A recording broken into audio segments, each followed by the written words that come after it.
This is one of the first exercises we do. This is called the slow cone weave. This rider seems to have a pretty good handle on it. He's dipping the bike from side to side and looking far enough ahead so that he's not running over the cones. If you look at the cone right in front of you, you're going to hit it. Instead, look far ahead. This rider's got pretty good head and eyes. Could lean the bike a little bit further. If he leaned it further, he'd make that turn much tighter.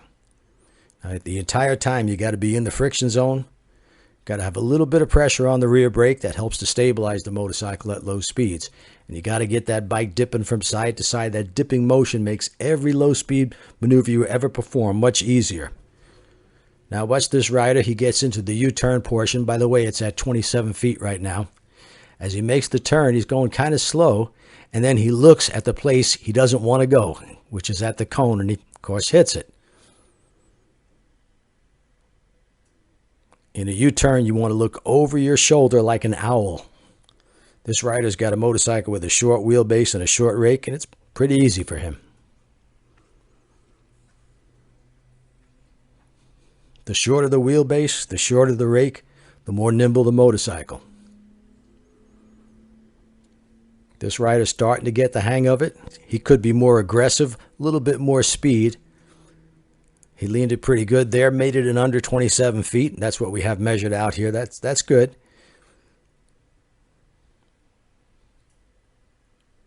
If you don't get that bike dipping from side to side far enough, you're going to wind up knocking over the cones. Here this rider gets into the U-turn. You see his brakes. He's on the brakes. Then he gets off the brake. Starts to slow down and straighten up. Pulls in the clutch. And as you can see in slow motion, down goes the motorcycle. It's what we call a tip over. No big deal. Crash guards front and rear. Nothing happens. Of course, the rider gets a little frustrated with himself.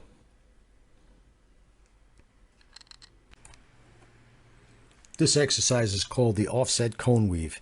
It's a series of swerves to the left and swerves to the right, or quick left turns and quick right turns. The point is to get that bike leaning from side to side again, from left and then transitioning quickly to right.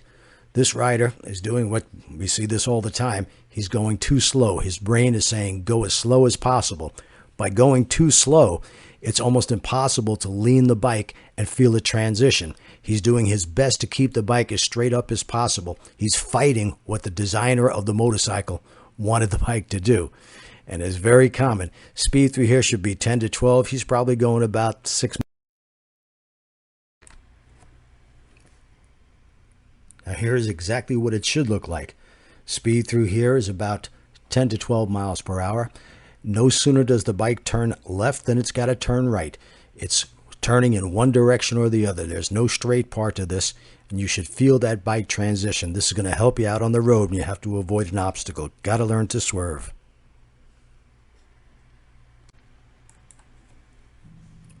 This exercise is called the intersection. Donna's demonstrating it here perfectly. It's a quick head turn, the head and eyes in the friction zone, a little pressure on the rear brake.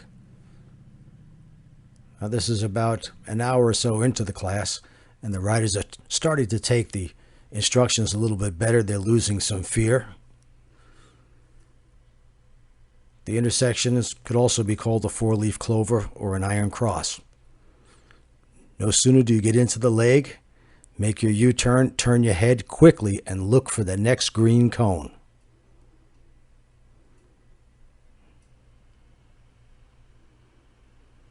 This rider's got it nailed. He's not afraid to lean that motorcycle.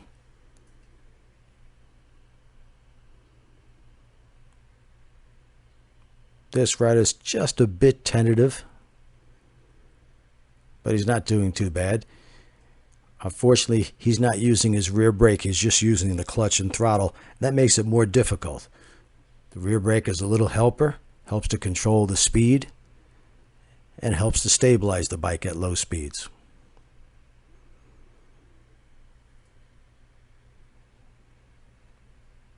This rider is doing very well at times, and sometimes he'll still make some strange mistakes.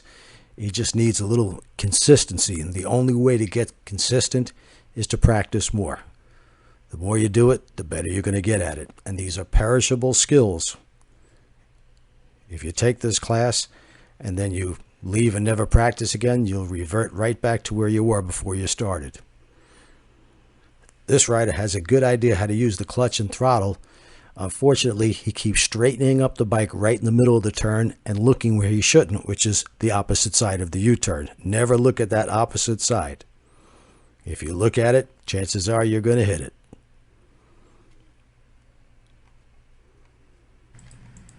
I hear a lot of people talk about a bike has a high center of gravity, making it more difficult to control. Well, if you know the proper techniques, head and eyes, friction zone, no problem. This bike has a very high center of gravity, but as you can see, the rider knows what to do. He knows how to use the techniques. Here's another rider with virtually no fear.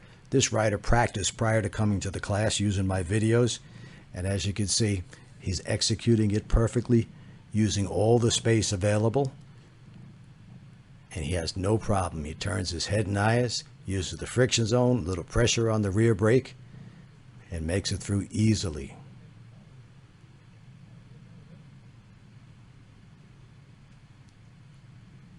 Here's the rider who sometimes is perfect and other times makes mistakes, which is very common. Just needs a little consistency. He goes through the first 2 circles just fine.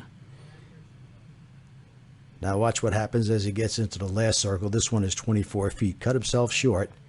Now instead of turning his head and looking for the green tipped cone, he turned his head too late and he had to pull out of the exercise. Here's another BMW Adventure Tourer.